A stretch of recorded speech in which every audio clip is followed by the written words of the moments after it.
त्याच दिवशी एक सीन चित्रित करायचा होता लंच ब्रेक नंतर, ज्याच्यामध्ये आहे की अनारकलीला सलीम एक थप्पड मारतो. तर के असे म्हणाले की तू असं कर, आता एक सीन आहे ना, तर त्या सीनमध्ये ना तू खरोखरी चपराक आहे ना ती मधूच्या तोंडावरती दे. म्हणजे कारण सीन करत असताना जरी कोणाला थोबाडीत वगैरे मारायची असते ना, तर आपल्याला असं वाटतं की ती खरंच मारलेली आहे, पण ती काही इतकी हलक्या पद्धतीने मारली जाते एरवी. तर ते तू खरी खरी थोबाडीत दे, म्हणजे तुझं जे काही सगळा राग आहे ना तो निघून जाईल. तर दिलीप कुमार स्व या गोष्टीला तयार झाले की हा जेव्हा सीन सुरू झाला त्यांनी खरोखर एक जोरदार थप्पड मधुबालाच्या तोंडावरती मारले. आणि फक्त तोंडावरती थप्पड नाही मारली, त्या सीनचे 9 रिटेक्स झाले. 9 रिटेक्स आणि 9 वेळा मधुबालाच्या तोंडावरती खऱ्या अशा चप्रका बसलेल्या आहेत जोराच्या.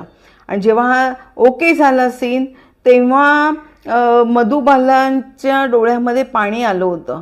तर तो सगळा अपमान आहे. त्यांनाही लक्षात आलं होतं की हा मुद्दामून यांनी आपल्याला खरोखर मारलेली आहे दिलीप कुमारने, आणि त्याचे रिटेक केलेले आहेत. कट झाल्यानंतर सीन ओके झाल्यानंतर त्या रडतच आपल्या मेकअप रूममध्ये गेल्या आणि त्याच्यानंतर त्या 2 तास बाहेर आल्या नव्हत्या.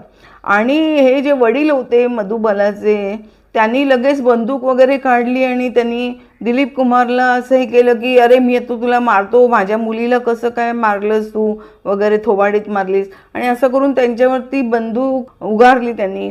आणि तर तेव्हा KSFB सांगितलं की ए बाबा रे, खाली घे बंदूक, खाली घे बंदूक, माझ्याकडे पण आहे.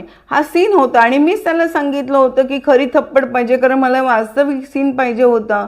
म्हणून मी त्याला सांगितलं होतं की खरी खरी थोबाडी दे, आणि त्याचे रिटेक झाले. याच्यामध्ये युसुफचा काय दोष आहे, त्यामुळे ती बंदूक वगैरे खाली. त्याच दिवशी एक सीन चित्रित करायचा होता लंच ब्रेक नंतर, ज्याच्यामध्ये आहे की अनारकलीला सलीम एक थप्पड मारतो.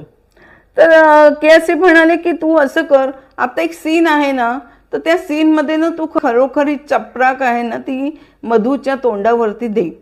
म्हणजे कारण सीन करत असताना जरी कोणाला थोबाडीत वगैरे मारायची असते ना, तर आपल्याला असं वाटतं की ती खरंच मारलेली आहे, पण ती काही इतकी हलक्या पद्धतीने मारली जाते एरवी.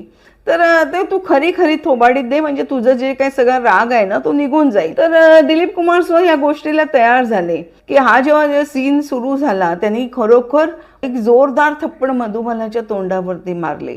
आणि फक्त तोंडावरती थप्पड नाही मारली, त्या सीनचे 9 रिटेक्स झाले. 9 रिटेक्स आणि 9 वेळा मधुबालाच्या तोंडावरती खऱ्या अशा चप्रका बसलेल्या आहेत जोराच्या. आणि जेव्हा हा ओके झाला सीन, तेव्हा मधुबालांच्या डोळ्यामध्ये पाणी आलं होतं.